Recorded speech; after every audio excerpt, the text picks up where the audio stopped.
Jujutsu Kaisen chapter 188 begins with the actual lyrics to Kinji's Pure Love Train theme song, Admiring You, which I'm sure can be broken down and expressed as a metaphor about Kinji's life, which we'll probably most likely learn about in next week's chapter when we get his flashback, but more on that later. Speaking of admiring you, yes, you watching this, if this video can get 200 likes, I'm going to hand out one lucky subscriber the latest manga volume of Jujutsu Kaisen, and if this video can get 400 likes, I'm going to hand out another manga volume to another lucky winner, so go ahead and comment down below for your chance to enter. Now, we see both Kashimo and Hakiri dashing throughout the warehouse arena, with Hakiri making the first move, punching the massive storage container with Kashimo throwing it right back at him. And from there, in spectacular manga and anime fashion, we get the signature hand-to-hand combat brawling animation.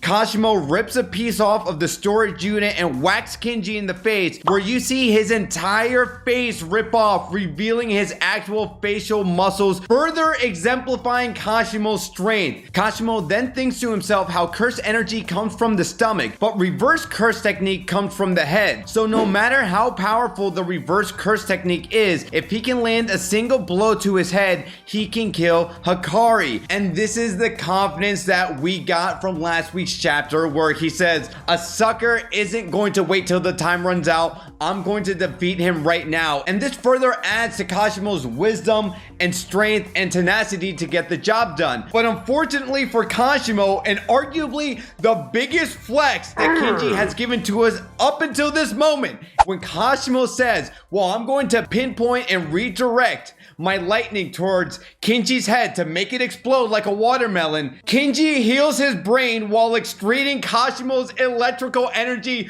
through his nose. What is going on? Gege Akutame! Kinji!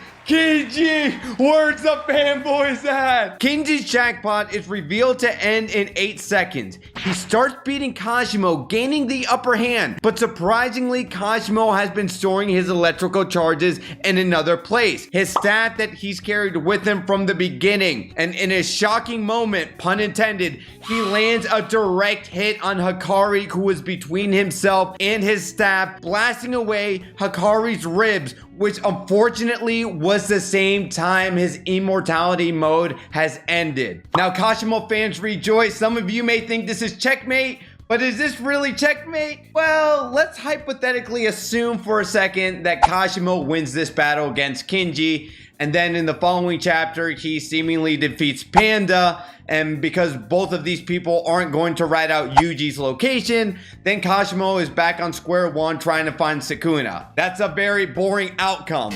Scenario 2, Kinji activates his domain expansion for the 3rd time. Is it really his 3rd time? We'll talk about that in a second. But unfortunately, he still loses. And then someone like Maki arrives, which would be really cool and really hype. And that's how she would make her calling game debut. But then when you think about it, Maki defeating a worn out Kashimo will also be very underwhelming. And also an insult to Maki's strength, because we already know Maki's so top tier physical wise, so that would just kind of be an overall diluted experience, I think, for everyone. And now scenario 3, Kinji activates his domain expansion, which he does at the very end of this chapter. And if you guys can remember that exposition dump Gege gave us showing how Restless Gambler works, at the very end of that explanation, it's revealed that Kinji's 4th try, he will hit a guaranteed jackpot. Now, some of you may be thinking, well, DJ Milez, at the end of this chapter, he activates his domain expansion for a 3rd time. If you can remember in chapter 183 or whenever they first fought, he actually failed to reach the jackpot the 1st time. So if you really think about it, he did it twice with Charles, did it a 3rd time last week, and now he's activating it for a 4th and final time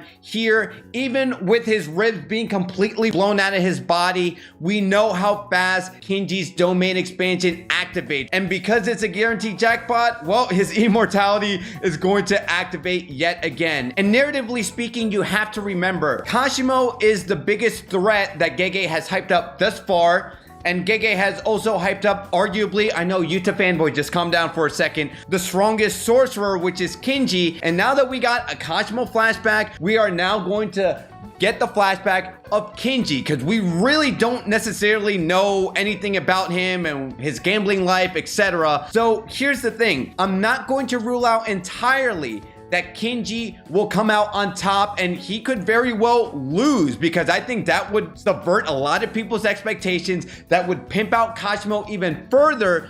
However, personally speaking, the way I think it's being set up is that we get Kinji's flashback next week, and that's going to be an entire chapter dedicated to that flashback, or we spend half of chapter 189 with Kinji's flashback, and then now that we know what drives and ticks him and motivates him, etc., we see him come out on top, defeat Kashimo with chapter 190 of either Kashimo dying or him now joining the pursuit of every other antagonist that fought every other good guy sorcerer, and now is being part of the team to face seemingly Sukuna at the very end, because I believe Sukuna will be the final threat that Kenjaku is trying to summon in the Colon game, which is the massive bomb drop that Reggie has stated to Megami all those chapters ago. But what do you guys think? And if you need a refresher on what happened in last week's chapter, you're going to want to click on this video right here.